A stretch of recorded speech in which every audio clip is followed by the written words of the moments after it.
Hello and welcome once again. Mohandas Karamchand Gandhi, ये है गांधी जी का पूरा नाम। एम.के. गांधी से महात्मा गांधी बनने का सफ़र काफ़ी लंबा था, लेकिन इस इनक्रेडिबल जर्नी के दौरान उन्हें महात्मा का टाइटल किसने दिया? कौन था जिसने मोहनदास करमचंद गांधी को पहली बार महात्मा कहकर पुकारा था? आज़ादी के तकरीबन 69 साल बाद इसका जवाब मिला और इस सवाल के जवाब के लिए कोर्ट के पास जाना पड़ा। कोर्ट ने फैसला तो कर दिया, लेकिन कंट्रोवर्सी बनी रही। लिटरेचर की दुनिया के कई लोगों का कहना था कि कोर्ट ने जो फैसला सुनाया है उसमें कई फैक्ट्स सही नहीं है। तो फिर सही क्या है? आज बात इसी पर। दरअसल राजकोट लोकल बॉडी ने पंचायत तालती की पोस्ट के लिए एक एग्जामिनेशन कंडक्ट करवाया। एग्जामिनेशन के रिजल्ट आने के बाद संध्या मारू नाम की एक लड़की ने कोर्ट में पिटीशन डाली कि एग्जाम में उसने इस कंफ्यूजन की वजह से अपने मार्क्स खो दिए कि गांधी जी को महात्मा का टाइटल किसने दिया था। एग्जाम में पूछे गए इस क्वेश्चन की आंसर की में कहा गया था ये नाम गांधी जी को किसी अननोन जर्नलिस्ट ने दिया था, जो कि सरू के हिसाब से गलत था। हालांकि इससे पहले भी ये सवाल सामने आया था। 2012 में हैदराबाद के एक आरटीआई एक्टिविस्ट ने पीएम ऑफिस में अपनी ये क्वेरी भेजी थी कि गांधी जी को कब और कैसे महात्मा का टाइटल दिया गया। पीएमओ ने इस रिक्वेस्ट को Indian council of historical research and the national archives of India archaeology department को फॉरवर्ड कर दिया। अपने जवाब में Indian council of historical research ने कहा कि ना तो उनके पास और ना ही नेशनल आर्काइव्स ऑफ इंडिया के पास इस सब्जेक्ट से जुड़ी कोई डॉक्यूमेंट्री इंफॉर्मेशन है। उन्होंने ये भी कहा कि आरटीआई एक्टिविस्ट उनकी लाइब्रेरी और आर्काइवल फैसिलिटीज को यूज करके इस सब्जेक्ट पर और जानकारी जुटा सकते हैं ताकि इस सवाल का जवाब ढूंढा जा सके। अब जो सवाल एग्जाम के आंसर की को गलत ठहराते हुए उठाया गया था, वो केस गुजरात कोर्ट में पहुंचा तो सुनवाई के बाद 2016 में गुजरात हाई कोर्ट ने कहा कि मोहनदास करमचंद गांधी के लिए पहली बार महात्मा का टाइटल रविंद्रनाथ टैगोर ने यूज किया था, इसीलिए इसका सही आंसर रविंद्रनाथ टैगोर होना चाहिए। कोर्ट ने कहा कि सभी टेक्स्ट बुक में टैगोर को गांधी जी के महात्मा टाइटल का क्रेडिट देना चाहिए।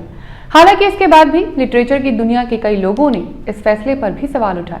उनका कहना था कि 1914 में साउथ अफ्रीका के डरबन में एक रिसेप्शन के दौरान पहली बार एम.के. गांधी के लिए महात्मा वर्ड का इस्तेमाल किया गया था।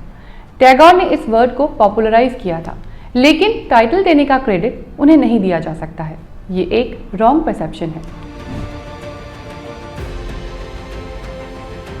महात्मा गांधी को फादर ऑफ नेशन या राष्ट्रपिता भी कहा जाता है। इसके पीछे भी इंटरेस्टिंग फैक्ट है कि गांधी जी को फादर ऑफ नेशन का टाइटल कैसे मिला। ये टाइटल दिया था सुभाष चंद्र बोस ने, लेकिन कहा जाता है बोस और गांधी के थॉट्स एक दूसरे से एकदम अलग थे और इसे लेकर दोनों में अक्सर अनबन रहती थी। गांधी बोस की फिलॉसफी से डिसएग्री थे और बोस को गांधी का नजरिया बिल्कुल पसंद नहीं था। बोस का मानना था कि बिना लड़ाई लड़े फ्रीडम हासिल नहीं की जा सकती है, जबकि गांधी जी नॉन वायलेंस में बिलीव करते थे और सत्याग्रह और नॉन कोऑपरेशन जैसे मूवमेंट्स के जरिए देश को आज़ाद करवाना चाहते थे। और दोनों की सोच में डिफरेंसेस कई बार सामने आए। 1939 में कांग्रेस प्रेसिडेंट के लिए इलेक्शन हुआ। गांधी जी चाहते थे कि बोस कांग्रेस के प्रेसिडेंट ना बने। हालांकि रविंद्रनाथ टैगोर जैसी शख्सियत का भी यही कहना था कि बोस को कांग्रेस पार्टी का प्रेसिडेंट बनना चाहिए, लेकिन टैगोर गांधी जी के भी अच्छे दोस्त थे। उन्होंने गांधी जी को लेटर लिखकर कहा कि बोस को प्रेसिडेंट होना चाहिए।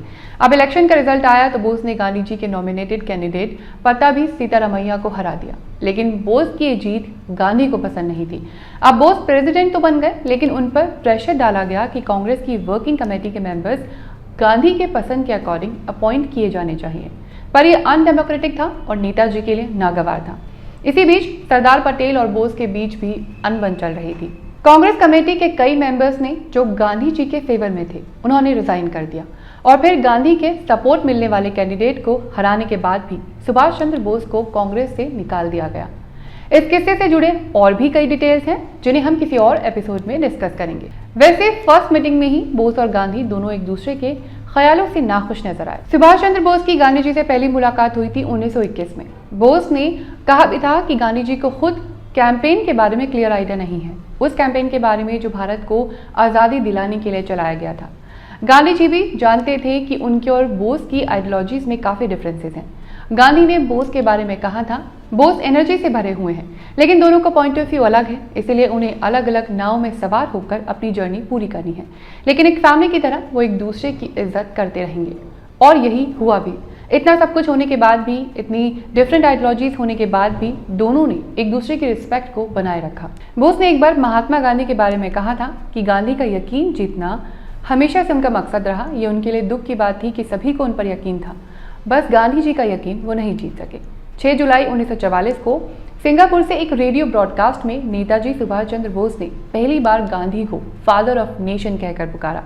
इसके बाद इंडिया के first prime minister Jawaharlal Nehru ने गांधी जी के असैसिनेशन के बाद जब रेडियो के जरिए पूरे देश को एड्रेस किया तो उन्होंने कहा था कि father of nation is no more, यानी राष्ट्रपिता नहीं रहे। गांधी जी तो नहीं रहे, लेकिन उनके थॉट्स अभी भी जिंदा हैं। किसी और वीडियो में जर्नलिज्म और मीडिया को लेकर महात्मा गांधी के क्या थॉट्स थे, इस पर भी बात करेंगे। लेकिन आप इस वीडियो पर अपना फीडबैक कमेंट बॉक्स में लिख कर दे सकते हैं। और अगर ये वीडियो पसंद आए तो इसे लाइक करिए, शेयर करिए और चैनल सब्सक्राइब भी।